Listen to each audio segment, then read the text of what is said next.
welcome to a special episode of the Mathematicians Podcast in a new sub-series called The Injectives, where the function is that I talk one-to-one with people more qualified than me to speak about the history of mathematics.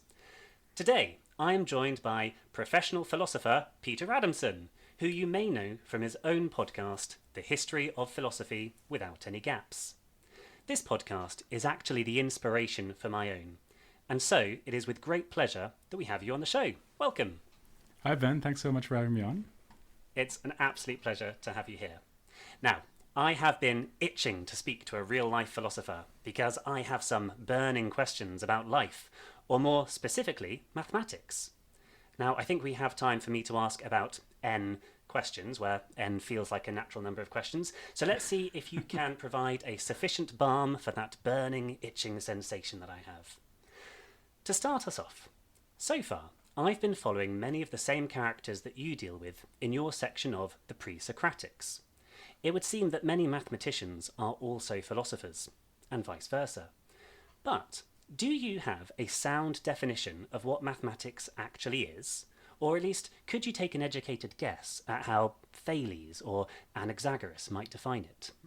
It's difficult to say what the pre-Socratics would have offered an answer to that question because we don't have a lot of kind of meta-level material from them about what philosophy is or what other branches of science are.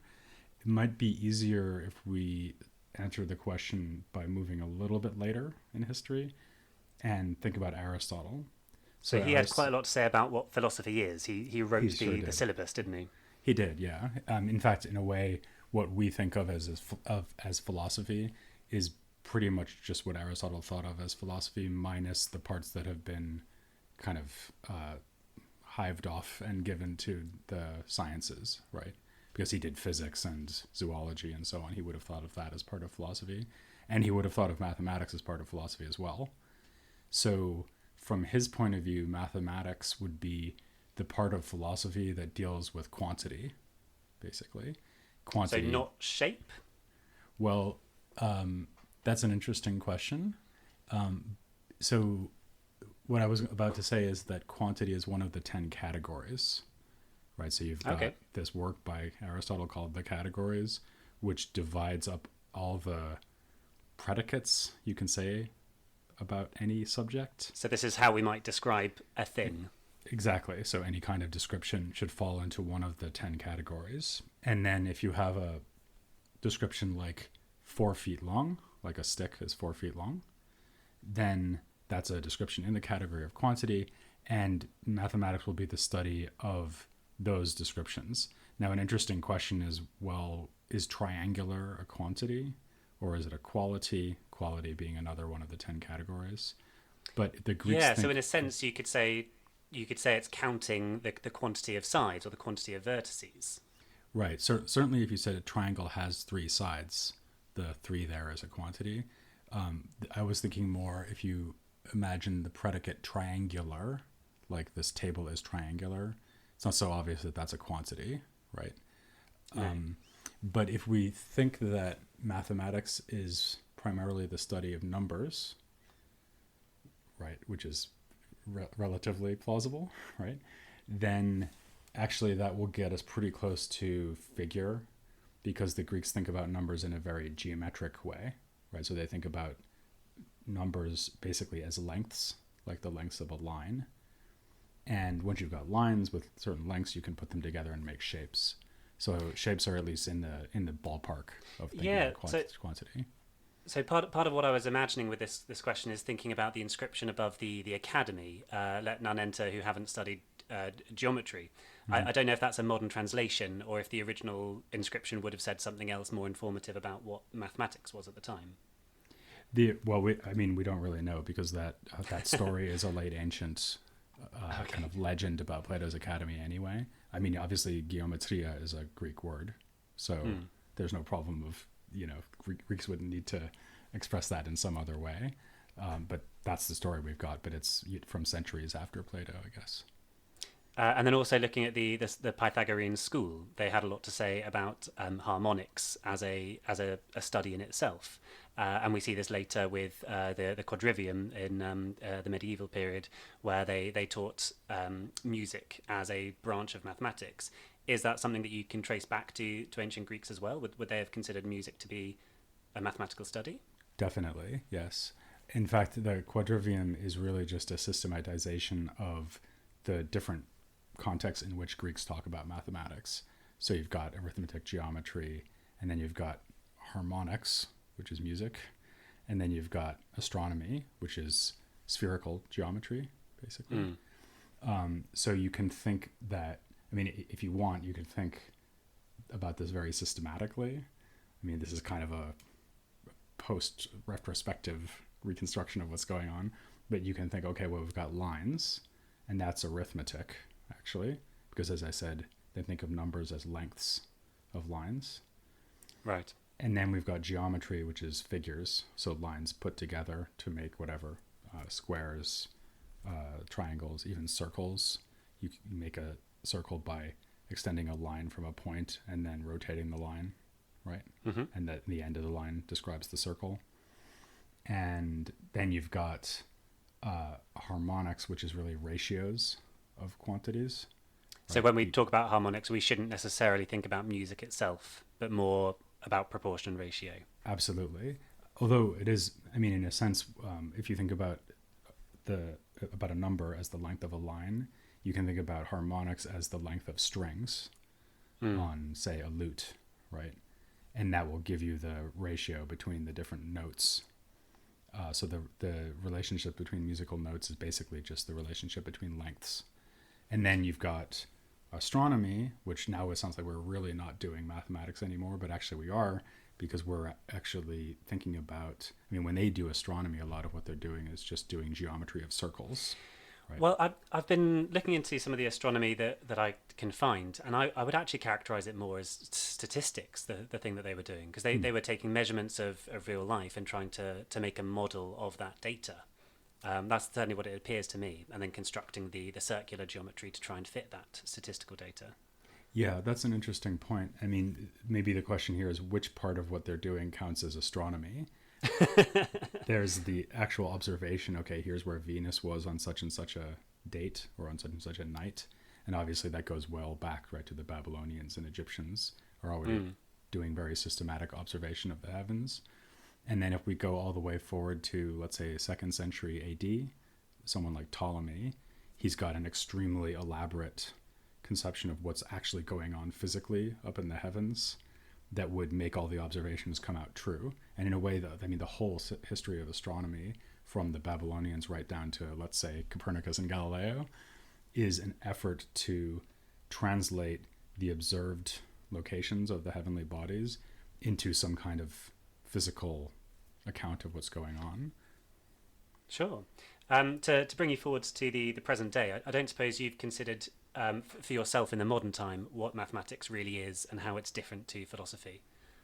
Well, I mean, of course, there's a whole branch of philosophy called philosophy of mathematics, right?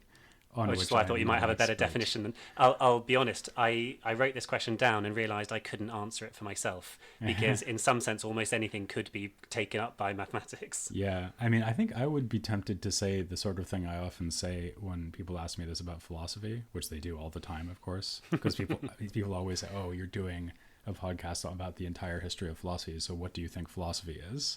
And then I always say, that's a difficult question. It's a philosophical question. And in a way, I mean, you could almost say that philosophy is just whatever people have called philosophy over time. But even that's not a very good answer, because philosophy exists in cultures where they don't have the word philosophy, like ancient China and India. And clearly the ancient Indians were doing very advanced mathematics without having the word mathematics in the sense that it's like comes from Greek. Right.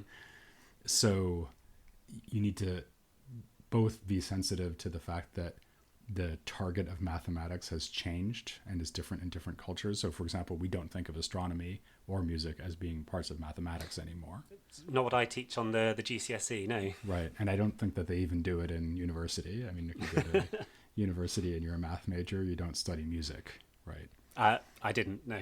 No. So that's changed. So on the one hand, you want to say, well, we need to have a kind of historically sensitive conception of mathematics where we're open to the idea that what Ptolemy was doing was mathematics, because he certainly thought he was a mathematician. But on the other hand, we want to say that mathematics could exist in a context where people aren't using the word mathematics.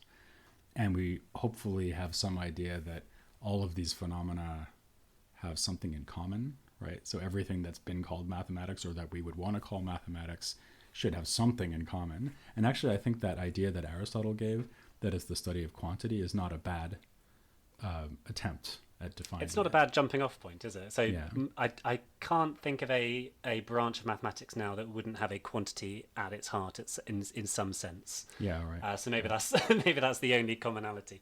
I'll share with you a joke we have in the staff rooms at schools. That is, geography is really just the study of everything that doesn't fit into the other subjects. Although my geography friends don't enjoy that. So I've been focusing on a period which I'm going to be defining as the pre-Euclideans, just to help me break it up. It seems to me that Euclid stood as a definitive moment in the preservation of mathematical knowledge, mainly due to his work being extant. Now, I'm not afraid to admit that I had to Google this word when you used it to describe a similar period. So for the sake of the audience, Euclid's work is extant in that it still exists. In fact, I've got my copy up on the shelf up there. So given that so many books prior are referenced but lost, can you give us an overview of how we might have known anything about this time at all? Yeah, that's a great question. And this is something I always like to emphasize when I talk about ancient philosophy and science. You just said that you have a copy of Euclid's Elements on your shelf, but of course you don't.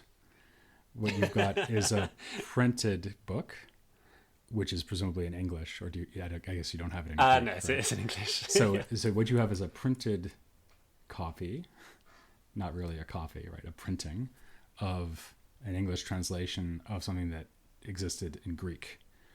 But of course, we don't have Euclid's handwritten copy of the Elements, nor do we have any handwritten document from a philosopher or scientist from that long ago.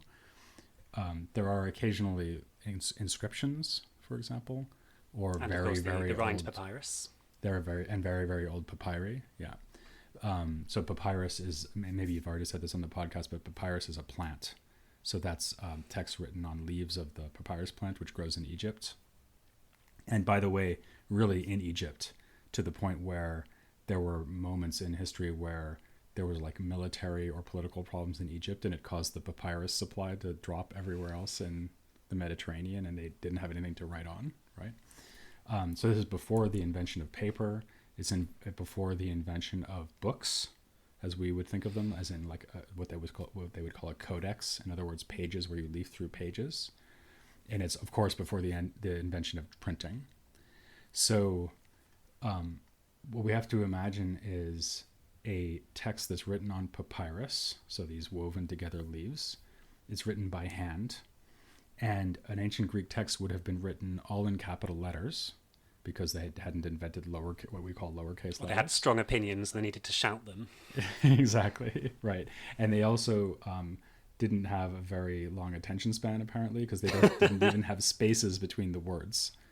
So actually, when you learned to read as a child in ancient Greece, one of the primary tasks was to learn where one word starts and the next one starts, so where each one stops and starts, because there's no spaces and there's no punctuation.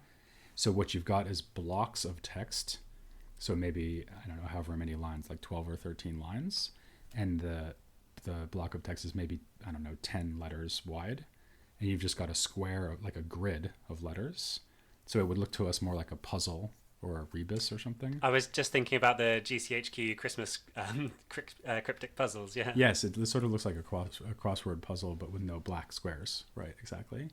And each one of those blocks of text is called a column, and the columns are written next to each other with a bit of space in between the columns, and it's on a scroll. So you literally scroll through the text, right? So you're rotating at both sides, and you're scrolling along through the columns which means that actually, weirdly, we've now finally gone back to reading the way that the Greeks read, because now we scroll too on our phones and tablets, right? So that's what Euclid would have written. And actually, he might have written it on like a wax tablet or something, and it would have been transferred to papyrus as a book. And so that's what they would have called a book. And it's only in late antiquity that they get to inventing the codex, so the book as we know it, so not a scroll, but pages. And then the things that we can read, the oldest things we can read for most ancient literature, would be copies that were made in the Byzantine Empire in what we would call the medieval period. And they're going to go back to the 9th century or even more recently than that. So what about in this time before the book, though? When we're talking about these early people like Thales? Mm-hmm. Yeah, well, so I mean, there's an additional problem with the pre-Socratics, because some of them, it's not clear that they even wrote anything. So, we know that Parmenides wrote a poem. We know that Empedocles had a poem. What Thales might have written is very unclear. I mean, with Thales, basically what we've got is people saying Thales said such and such. So Thales said the soul has a magnet, but it's not clear that Thales had a treatise or a book or anything like that.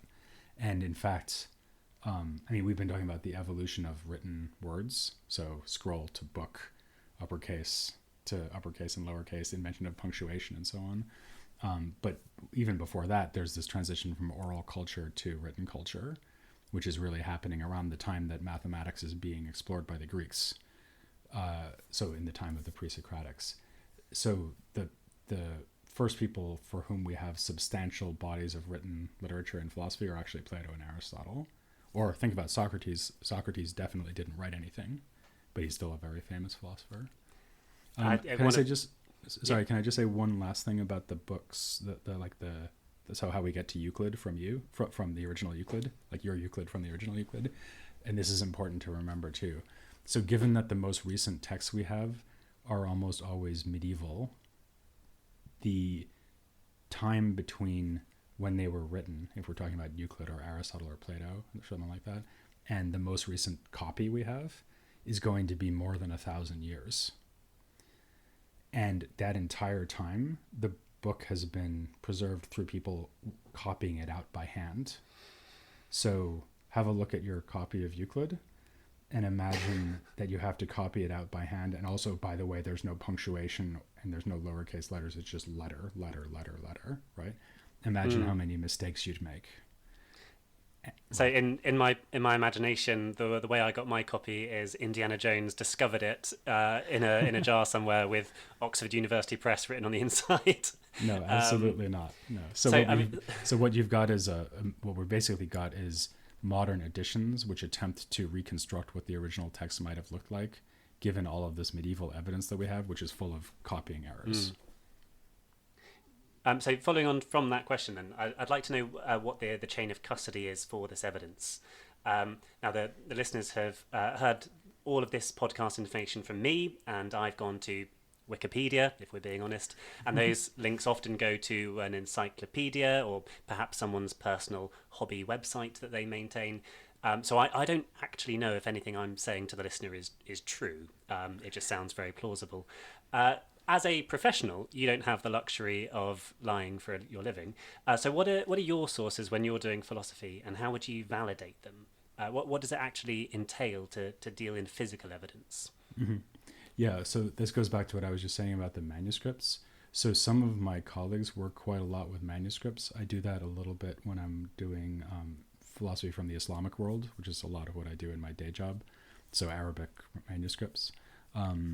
And there you're dealing with, hopefully a reliable copy of what the person actually read. And that's the most basic evidence you can have. That's where it all is based on. Can you paint us a picture of what this looks like, though? Because I'm imagining you with white gloves and some tweezers down at a national library. Is that correct? That's what it would have been a while back. Now it's almost always you're looking at an image on a screen because they've all been digitized, right? Less romantic. For sure, like 20 years ago, it would have been, put on white clothes and go to a library if you can convince them to show you the manuscript. And then you would read it, and maybe you're allowed to take notes if you're lucky while you're reading it. I also feel like all of this happens in the basement of the Vatican. Yes, with people looking over your shoulder, Yes. glowering at you. Yeah, exactly. So if you kind of drill all the way down to what everything is based on when we're dealing with ancient literature, we're talking about manuscripts that themselves are copies of copies of copies of copies of copies of copies of the things that were written originally. Unless we're talking about like papyri that have been dug out of the sands of Egypt, or inscriptions on stone or something like that.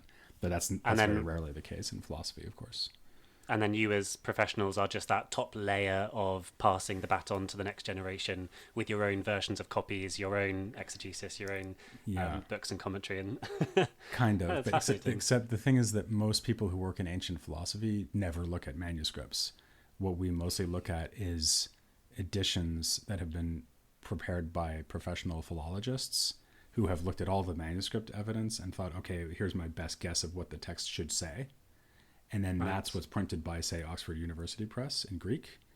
And then, of course, most of us work with translations as well, which are based on those editions. So that's what we're usually dealing with, is hopefully a good, accurate modern translation, which is hopefully based on a good, accurate modern edition of texts that are actually are what we've got is these physical copies of medieval manuscripts that are in libraries around Europe, basically. Which is not necessarily a million miles away from me going to someone's website where they maintain it as a hobby for themselves. It's still all ultimately based on trust. It's all secondhand, yeah. Or 1,000th hand. So speaking of how we know things, one of the earliest pursuits of philosophy, as I understand it, has been epistemology. So these are the thought experiments about what is possible to be known. But can I ask you about what the opinions were in ancient days regarding mathematics and epistemology? So, in particular, was there a consensus of esteem towards mathematics, similar to what we have today as a fundamental body of truth? Or was mathematics just as vulnerable to contention and debate as some of the other forms of knowledge that we have? No, you're right. It's definitely taken as a gold standard for knowledge, and that's a common feature of philosophy around the world from antiquity down to now, right? So even today, if you ask a philosopher, okay, give me an example of an absolutely certainly true proposition, they will almost certainly say 2 + 2 = 4 or something like that. In fact, they'll probably even say that. For some reason, that's the favorite example, 2 + 2 = 4. And this goes back at least as far as Aristotle. So Aristotle has a work on knowledge and demonstration called the Posterior Analytics, excitingly. And the reason it's called that is that there's two works called Analytics, which are his works on logic and proof theory. And so the first one is called Prior Analytics, and the second one is called Posterior Analytics, or First and Second Analytics. And in the second Analytics, the Posterior Analytics, he gives a lot of mathematical examples to illustrate what proof should look like. And the reason he's doing that is evidently that he thinks that this is like the clearest example we have for demonstrating something with certainty. Even if you go back to Plato, who's obviously less, he tends less to write systematic treatises, so he doesn't have a treatise on epistemology exactly, but he talks about it in lots of the dialogues. And he also likes to give mathematical examples. So, for example, in the Meno, which is one of his most important treatises about knowledge, he gives an example of trying to find the length of the diameter of a square. In the Theaetetus, which is another dialogue about or about epistemology, it begins with a discussion of a mathematical example.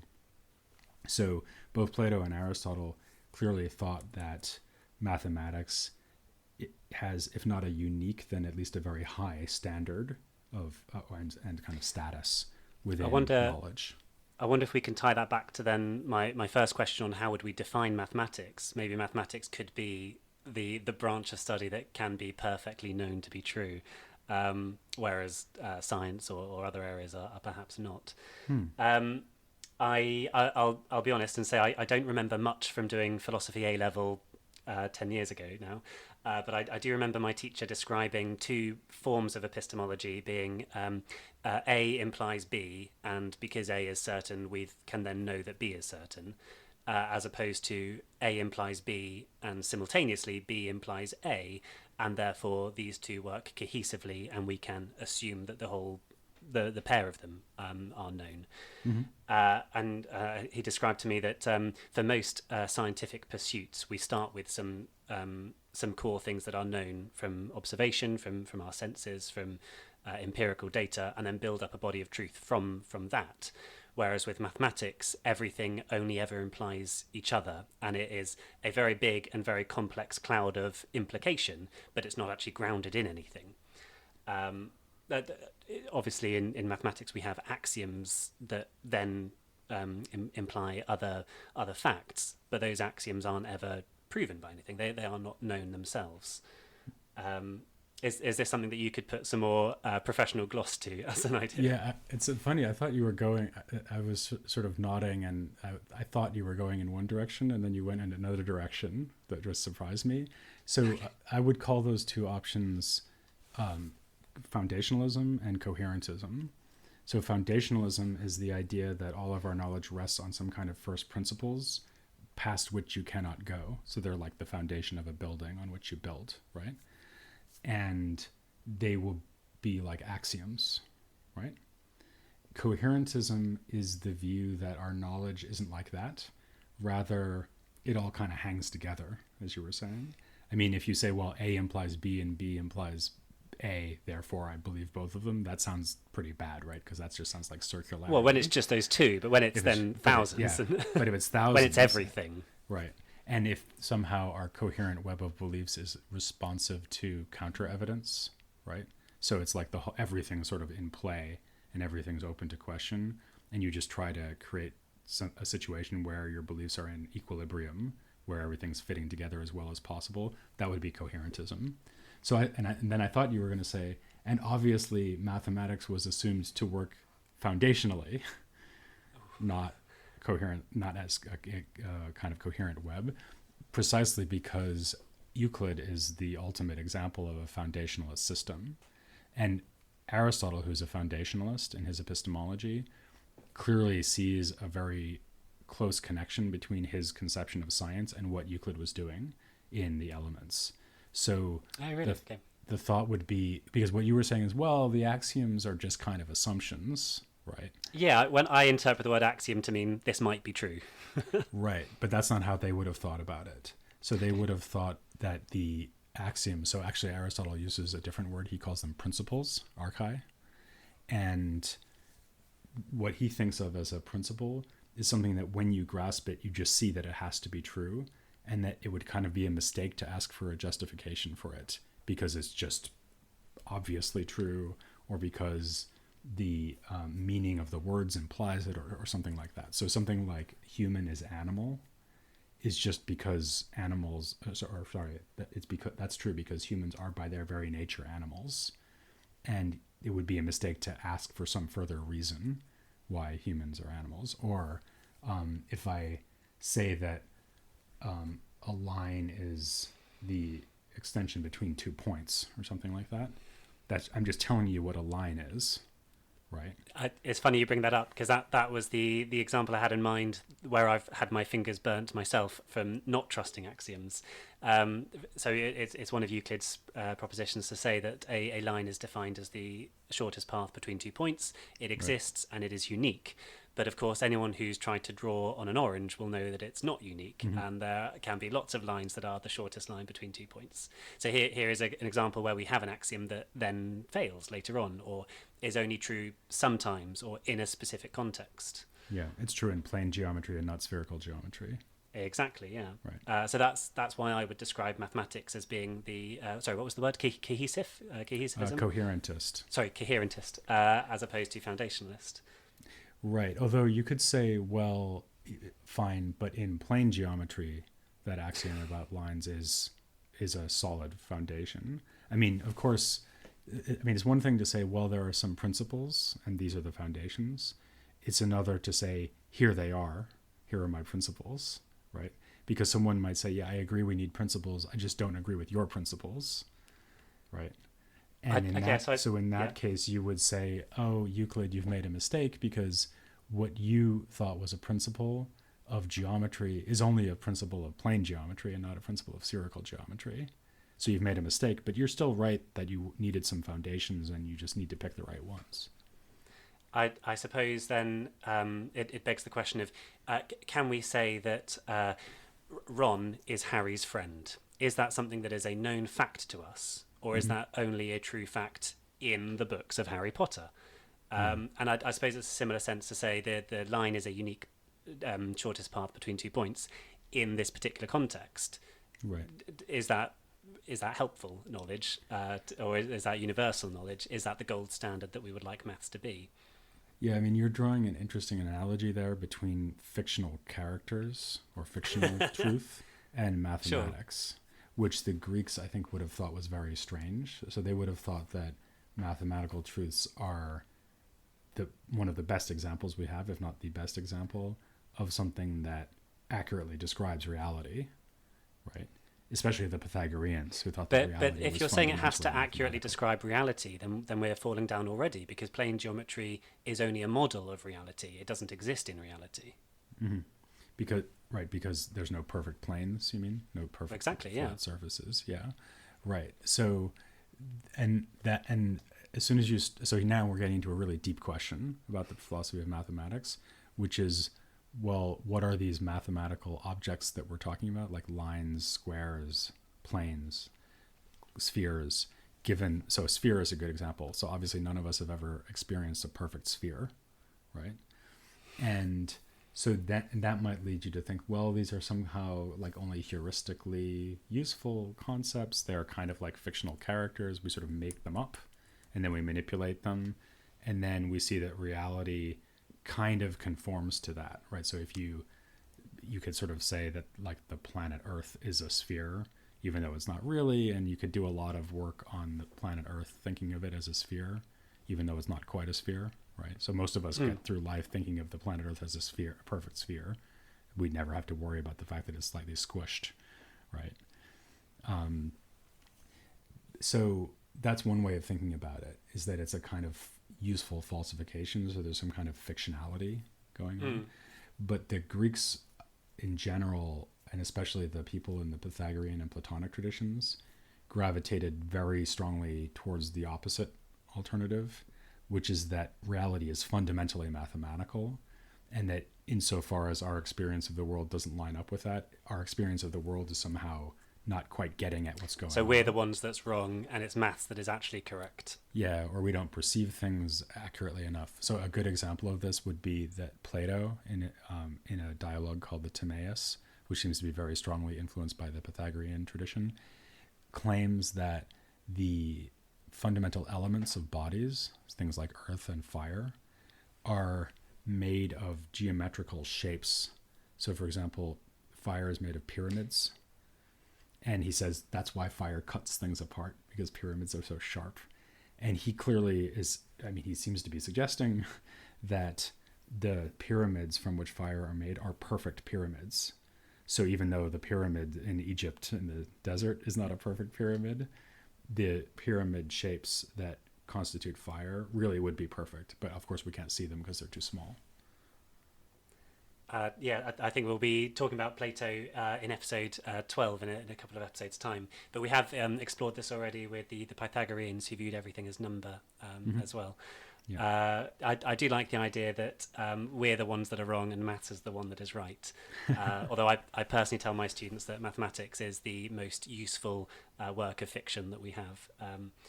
Which is fun. So thinking about epistemology, I was wondering if you could tie this into some later eras, which will, as you know, will take us a long time to get to. So we're several episodes away from Descartes, who I'm going to claim as a mathematician rather than as a philosopher.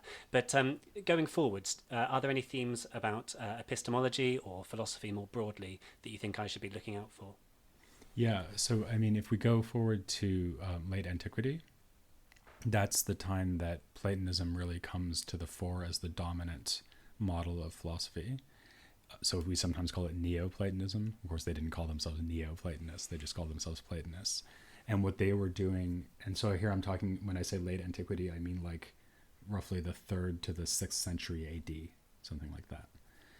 So we're talking about Plotinus, Proclus, and a whole bunch of other philosophers who are very inspired by Plato, but also integrating into their Platonism ideas from other philosophical traditions, like from Aristotle, from the Stoics, and so on, especially Aristotle and the Stoics, actually.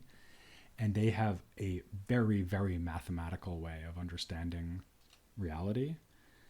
This is kind of complicated, but maybe to keep it simple, you can think of their conception of reality as being modeled on the production of the numbers from 1. So they don't think of 1 as a number, as you'll probably be discussing if you haven't already. 1 is rather the principle of number. It's that from which numbers are generated. And so numbers are multiple. They're never just 1, right? So you could even think of numbers as a collection of units. Like the number 4 is just 4 ones put together somehow. And already in Plato and in some ancient Pythagoreans, you have the idea that number is somehow generated through an encounter between unity and multiplicity. So you have a principle of unity, you have a principle of indefinite multiplicity, and they come together almost like the mating of male and female and produce discrete numbers like 2, 3, 4, 5, right? So this is an ancient kind of conception of how you would generate numbers. And the Neoplatonists thought that the entirety of reality is generated through that kind of process. So everything comes from this principle of unity, which somehow encounters or maybe generates multiplicity. And then the unity and the multiplicity interact to produce everything else. And then one reason that's so influential is that in the Abrahamic religious traditions, they were able to think of that principle of unity as being God. So Muslims, Jews, Christians, they think, we understand what you're saying. You're saying that God is a perfect unity. There's only one God, right? And God is one. And that one God then generates a multiplicity of things somehow, maybe by bestowing unity upon them. And so you have this really intense combination of of mathematics and metaphysics that happens in late antiquity, and they are claiming that everything they're saying goes all the way back to the Pythagoreans. I do love the idea that in this time they would have considered the concept of the number 1 to be godlike or God itself, and yet still let 6-year-olds play around with numbers by adding them together and mm-hmm. just toying with them like there are playthings. Okay, so far in our series, the majority of the mathematics proper, that is the direct mathematics that we're aware of, rather than the ideas more formally discussed in later centuries, applied in retrospect to the ideas of the ancients. This mathematics has been around geometry and the theory of number and astronomy and ratios. So from what I can infer, the understanding of geometry, of mensuration, so measuring things, the arithmetic, they're fairly complete, at least complete compared to the standard expected by a GCSE pupil who might be 16 years old. So when I say complete, I mean that if an ancient mathematician was sitting a modern-day GCSE exam, they'd do quite well. I could only guess about what a 16-year-old's understanding would be of astronomy, as we've discussed. So that's almost to say that by Plato, we have no further advances in arithmetic and mensuration. I hope that one day I get to backpedal on this, because it's a very bold assertion. But with regards to the gaps in the mathematical sub-branches, is that a result of the gaps in my research, and I haven't learnt what they understood at the time, or perhaps a mislabeling? Or is it an accurate picture of what was understood to be mathematics at the time? I think we have touched on this already, but to give you some themes that I'm thinking about, we have some notable absences of probability that I don't think we'll see until Cardano, graph theory that we're not going to see until Euler, algebra that we're not going to see until Muhammad ibn Musa al-Khwarizmi. Apologies for the pronunciation. But why do we have these gaps? Why were these bits of low-hanging fruit not so easily plucked? Yeah, well, maybe they're not so low-hanging. So there's this line in Douglas Adams in one of his books, the guy who wrote Hitchhiker's Guide to the Galaxy. In one of his other books, he has a line that goes something like, everything's obvious once someone else has thought of it. And I think that applies here. So if you take probability, for example, in ancient and medieval mathematics is assumed to be the study of absolute certainties. So this was the feature of mathematics that made it so interesting to them, is that mathematical truths are certain truths, right? So the idea of somehow using mathematics to study uncertainty would have seemed very paradoxical to the ancients and medievals. They did have the idea of things that were, as they put it, merely stochastic. So, for example, they say that medicine is a stochastic science, by which they mean that the doctor can kind of tell you what might work and is likely to work, but can't tell you what will certainly heal you, right? And they actually think astrology is another stochastic art. So, and they think astrology has a lot to do with astronomy, obviously. But as soon as you get into mathematics, you're dealing with hard certainties. So the question is, how could you sort of marry the certainty of mathematics with the uncertainty of stochastic situations? And I think that takes a real conceptual breakthrough. Once you start thinking, well, I could put a number on the probability of something, like, it's 1 out of 6 that I roll a die and roll a 6, right? Then you can start thinking, oh, I see, like maybe I could start calculating here what the probabilities are. But I don't think that's actually as obvious as we might think it is, just to give one example. I'm going to take that as an answer that it's a gap in my own research then, to not know about these stochastic studies. That's very interesting. I mentioned algebra being a missing feature. One thing that the series hasn't got to yet is Eudoxus, though, who I believe is the first mathematician to introduce an arbitrary magnitude as opposed to a known magnitude. So we do get this sense of unknowns coming in, but it's not formalized into a study of algebra for quite some time. Yeah, actually, that's another good example of a conceptual breakthrough. So if you think about the way variables work, so we think of variable, so you're trying to solve for a variable like x squared equals 16. Okay, what is x? 4, right? So that's fine. There, the x is just standing for a specific number. It's almost like a mask that the number 4 is wearing, right?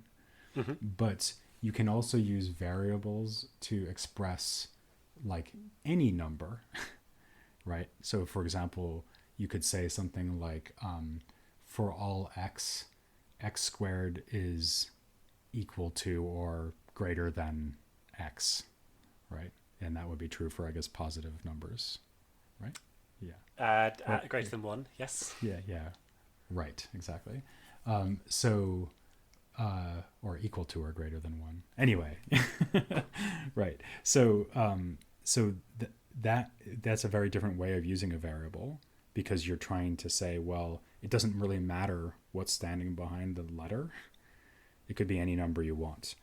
And actually, there's a parallel development that happens with Aristotle in the study of logic, because Aristotle's the first person to use variables, by which I just mean letters, to stand for terms in logical arguments in order to formalize, or rather to get you to see what the form of an argument is. Like, if A then B, if B then C, therefore if A then C. When I say that, the A, B, and C aren't standing for some specific word. Like, nowadays I think we'd call them a Boolean variable. That is something that can bear truth or be a 0 or a 1 to make it sound more mathematical. Right. But of course, in logic, they're not standing for numbers. They're standing for words. Just true or false, is it not? Or even for propositions. So, I mean, actually, the way Aristotle would do it wouldn't be if then. It would be more like B's are a set of A's, and A's are a set of C's, therefore B's are a set of C's. And A, B, and C would be words like animal or human or something like that. Sure. Okay, so I've not yet written the episode or episodes on Aristotle, but I imagine I'll be discussing set theory as a concept as one of these missing gaps that is then going to be filled in later on. Yeah. Fascinating. Okay, so looking at the list of the mathematicians that we've discussed so far on the series, for the sake of the listener, that is Ames, Thales, Pythagoras, Zeno, Oenopides, Hippocrates of Chios, Hippias of Elis, Theodorus, Democritus, and we are just coming up to Archytas, and then Plato after that. So Plato is on the list coming soon. It would be disingenuous to say that I only know about Plato as the guy who did the solids. Clearly, he is a philosopher who dabbled in maths, if tangentially. But are there names on the list that I've read out so far, that we've studied so far? Are there names that are new to you as a philosopher, or perhaps only minor characters in the history of philosophy who are in themselves mathematicians first? And if there's not, do you think there is someone that I could claim to be the oldest mathematician who is not just doing it as their side hustle? Yeah. So, I mean, you're right that a lot of the people you mentioned there were not mentioned in my podcast, actually. And some of them I might have mentioned only in passing, like Archytas as a Pythagorean. But obviously Thales, I did a whole episode on him. He's often credited as being the first philosopher, which is not true because there were philosophers in ancient Egypt and so on. But he was the first person I covered on the podcast when I was doing Greek philosophy. And I think he actually is probably someone who we could plausibly say to have been primarily a mathematician. So Thales. A lot of what he's credited with is mathematical work. I mean, Thales is difficult because, again, we don't have anything written by him, and we're basically going on legends and things ascribed to him. So he's said to have thought that everything is either made of water or sits upon water. He's said to have taught that the magnet has a soul, and so on. But a lot of the achievements that he's which they do. with, That's the only explanation. yeah, absolutely. I mean, I think he's nailed that one from the get-go. Yeah. So, but a lot of the achievements he's credited with are things like sort of engineering projects, like diverting rivers. Yeah, so I wouldn't necessarily weather. count him as a mathematician in a true sense, in that he didn't really do very much that was mathematical. He looked at some patterns and spotted some patterns to do with geometry, but they almost seem to be the axioms of mathematics as opposed to having created something. Mm-hmm. So I've included him because of his work on engineering and these axioms in geometry. Well, I was thinking that he's maybe an example of someone who's both thinking about mathematics abstractly and is an applied mathematician. And that's a combination that could cover a lot of what he did, as far as we know. Of course, even in the case of Thales, there are stories about him having gone to Egypt, right? And so he himself would have been drawing on a much larger tradition of Babylonian and Egyptian mathematics. So it's not, so whatever he was doing, he wasn't the first one to do it, but he might have been one of the first to do it in Greek. Well, that we know about. What I quite like about Thales is he, from what I understand, is the first person to not simply assume a quick answer to a difficult problem, but instead try to work out the causes and the related effects of that problem. So rather than the obvious, wizards did it, it is maybe it's all made of water, which is not a lot better than wizards did it, but it is still trying to think about something not religious, not magical, which is mathematical in a sense, but it doesn't necessarily relate to quantity or fit the definition of maths that we thought about from earlier. Sorry, what was the other name that you said you haven't considered as a philosopher? Was it Archytas? Well, yeah, Archytas is, I think, someone who's really considered to be primarily a mathematician. So he's in the Pythagorean tradition.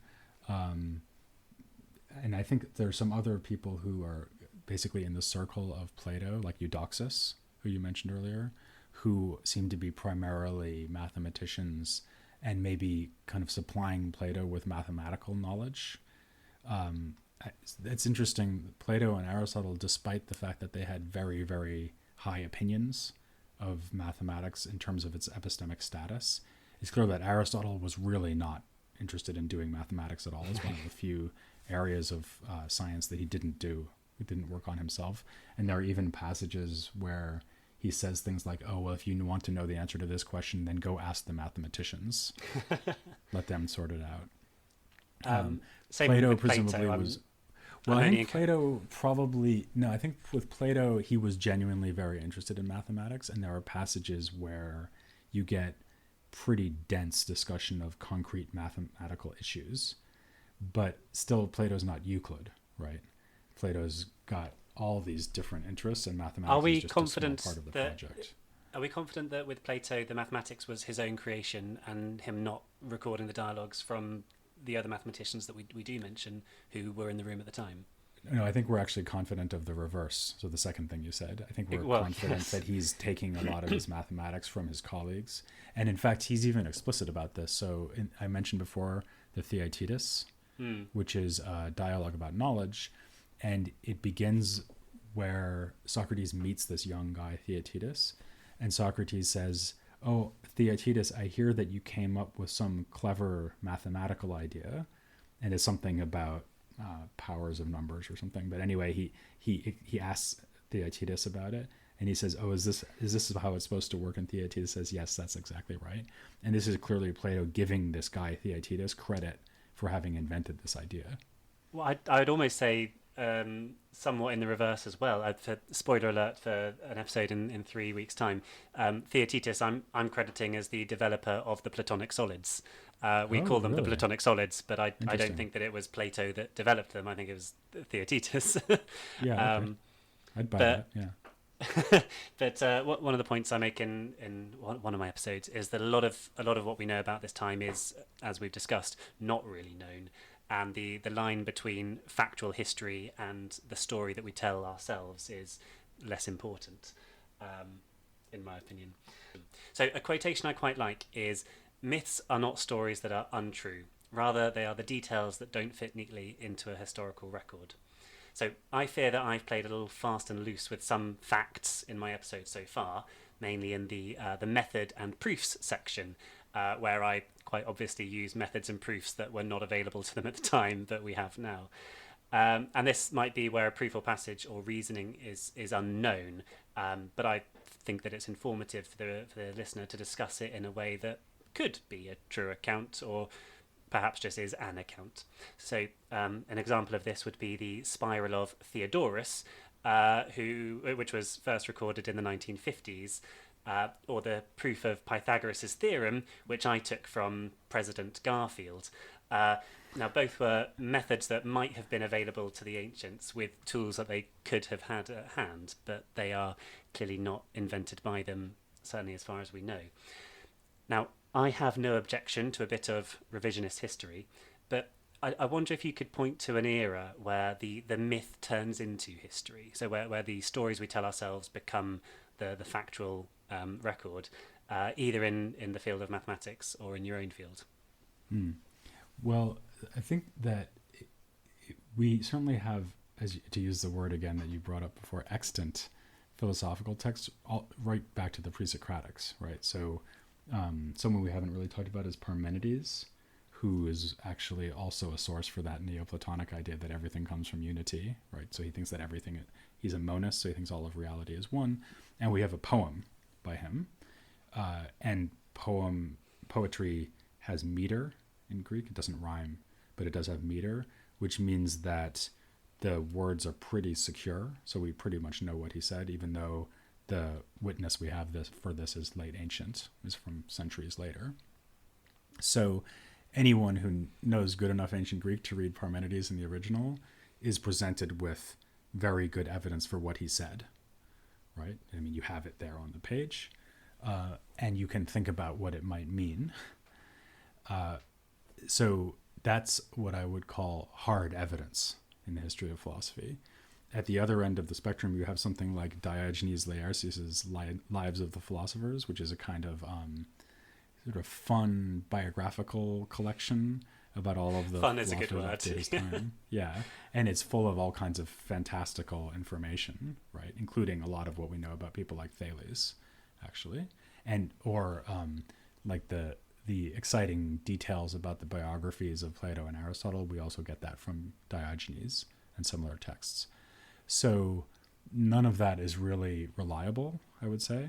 it's kind of worth having because it's fun. It's And definitely worth having, and I'm very sad that Diogenes the Cynic wasn't a mathematician, so I don't get to discuss him. Oh yeah, he's the most fun probably. He's brilliant. Yeah, I got to cover him on my podcast. Definitely. That actually, although writing podcasts about that kind of material is difficult because like, well, I can't really do better than just quote it because the stories are so good, right?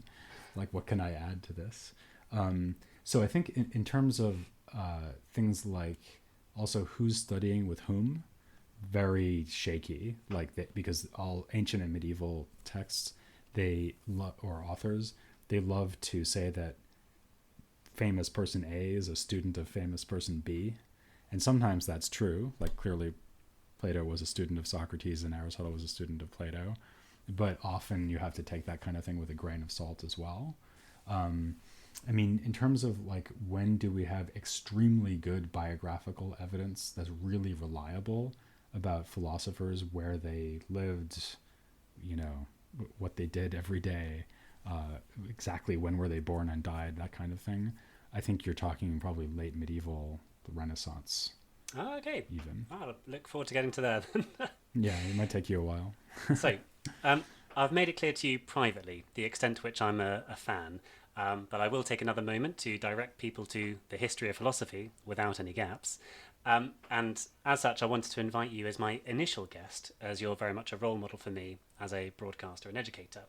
But it might be worth noting that you don't describe yourself as an expert in the period of history that I've invited you to discuss. You are a philosopher who specialises in late antiquity and the Islamic world. There is a risk, however, that I might not be able to convince you to come back when we reach that period. So with that in mind, could you speak to me for a moment about how the echoes of this period, the pre-Socratics, last through to late antiquity and to the Islamic world? Naturally, if people want to learn about the translation movement into Arabic and Latin, then they should check out your own show. But you've mainly focused on the philosophy. I'd like to ask you, how did the mathematics travel through the ages, through the politics, through the translations, etc.? Mm-hmm.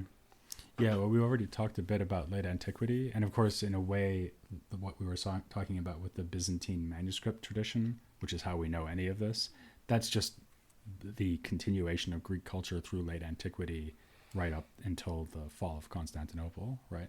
Or rather, until, not the ultimate fall of Constantinople, but until it was sacked by the Fourth Crusade, right? Because that's really when their intellectual project really hits a big speed bump. And that's actually also when a lot of the texts get copied or brought over to Europe, which is why so many of these Greek manuscripts are in Western European libraries, because they were stolen from the Greeks, right? So really there's a very continuous relationship between Greek classical philosophy and late antiquity, and then even Byzantine philosophy, that just kind of keeps going, and that's true for mathematics as well. So they've just gone together in the same boxes. Yeah, absolutely. And a lot of as you were saying before, often it's the same people doing mathematics and other areas of science. So, for example, Ptolemy, who's someone I think we haven't mentioned, but he's obviously an important mathematician who also works on things like optics, which again would be kind of a mathematical science because it involves geometry, like reflections from mirrors. You have to analyze them geometrically. Actually, that's a really interesting topic that you might want to tackle in another episode, because if you look at an optical treatise from late antiquity or the Middle Ages, it looks like a geometry treatise because they're trying to draw like reflections of a ray of light from a source off a mirror to an eye, or they think of visual rays coming out of eyes as a cone of light, right? And the cone can then be analyzed as a whole bunch of lines. So that would be another example of how late antiquity picks up on and develops ideas from earlier Greek mathematics. And then, of course, in the Islamic world, I mean, I'm not really an expert on this, but of course, Islamic mathematics is incredibly advanced and goes well beyond what the Greeks had done. You mentioned Khwarizmi before.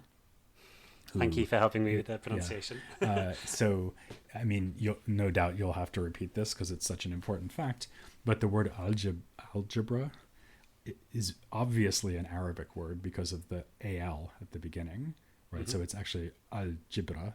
So we get this with algorithm as well. Algorithm. In fact, lots of words that start with al, especially in Spanish. So there's all these Spanish words that start with al because they all come from Arabic. And the reason for that is that al is just the definite article in Arabic. Another example is alchemy, which is an interesting case because the chemi part comes from Greek and the al part comes from Arabic. So it's a loan word from Greek, chemia, and they said alchemia in Arabic because they added the al because it's just the word the, and then it comes into Latin as alchemy or alchemia, right? So the Arabic speaking mathematical tradition is very advanced. They do work not only on algebra but also on things like conic sections and optics and number theory, and you name it. They're very. So would you predict that I'll end up talking? Would you predict I'll end up talking about a lot of Arabic mathematicians who were not themselves philosophers or who didn't appear in your podcast? Actually. Yeah, there are occasionally figures who dabble in both. So, for example, Avicenna, or Ibn Sina, is his real name, but and Avicenna, who's Al-Kindi? The most... Yep, Al-Kindi also. They both wrote about mathematics. We don't really have mathematical works by Al-Kindi, but we do have a big section on mathematics by Avicenna. And in fact, I can point you towards someone who's an expert on Avicenna's mathematics even. Or you have someone like Ibn al-Haytham, who writes on mathematics and optics and kind of dabbling in philosophy, or Al-Biruni would be another example. So you have figures who are primarily mathematicians and do some philosophy on the side. You have figures who are primarily philosophers who do some mathematics on the side, but they do seem to be highly specialized fields at that point that are starting to drift apart, even if they somehow... Would they have their own schools? What do you mean by a school? So, from what I understand of the history of maths and philosophy so far, is that they tend to centre around the schools, so the academy or the lyceum, the Pythagoreans, the Baghdad school, which I don't know the name of. But would these all have been in the same centres of learning, or do we have offshoots that will focus exclusively on maths later on? Yeah, that's a complicated question, actually, because it's not like there's just one answer for all of antiquity and the Middle Ages. So, for example, in medieval Europe, learning is often based around some kind of church context, like a monastery or a cathedral school in early medieval periods. Then eventually, of course, they start having universities. And the university, they have the quadrivium, so then a lot of mathematics gets done at universities. Similarly, in the Islamic world, eventually you have the madrasa system, where you actually have these separate institutions of learning that are founded, but that doesn't actually happen until after Avicenna.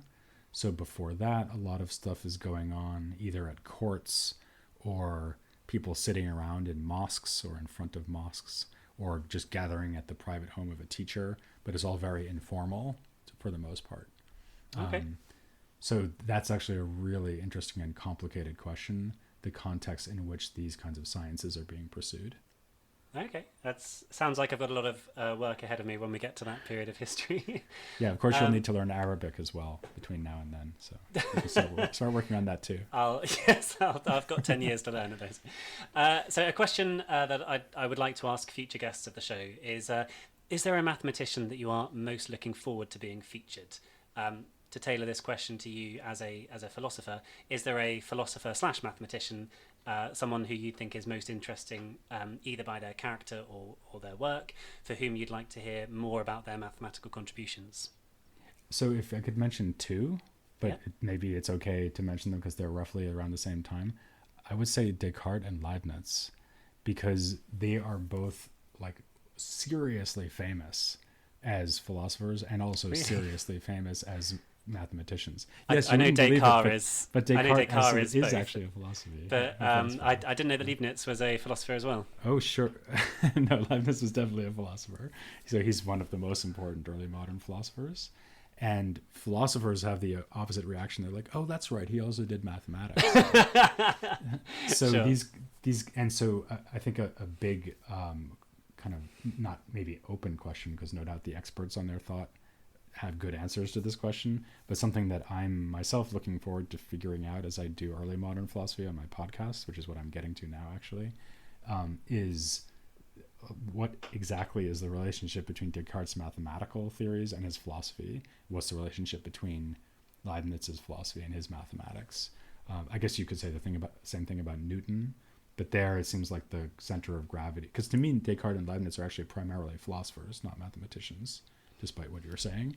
Agree to disagree. From my perspective. And so I would be really curious to learn more about how those two sides of their projects relate to each other. Okay, excellent. Well, that will take me a long time to get to, but we'll see what we can do. I think that is all the time that we have today, though. So thank you very much, Peter, for coming on the show. I will make sure to pay your fee of an almond croissant next time I'm in Munich or if you're ever in Bournemouth. If you have enjoyed this special episode of the Mathematicians Podcast, then I'm sure you will love the history of philosophy without any gaps. This episode should be going out in late February, early March. Could you tell us what period of philosophy you're going to be discussing around then?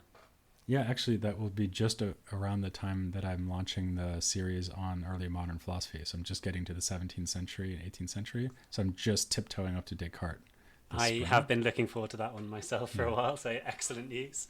Although, of course, for listeners who don't know your show, I would, of course, recommend starting at episode 1 and working your way through chronologically without any gaps at all, perhaps keeping in step with my own episodes on this show. As you might know, I'm for now focusing on the Greek tradition, but if you'd like to hear more about intellectual advances in India, Africana and China, then Peter also has a treasure trove for you on that philosophy front as well. So thank you once again. Thanks. Join me next week where we'll be filling our plates to bursting at the buffet of mathematics.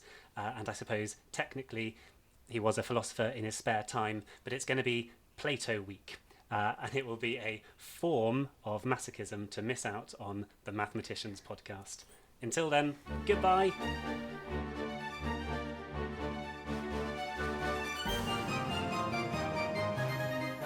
The music today is Danse Macabre Finale by Kevin MacLeod. You can find more information in the show notes.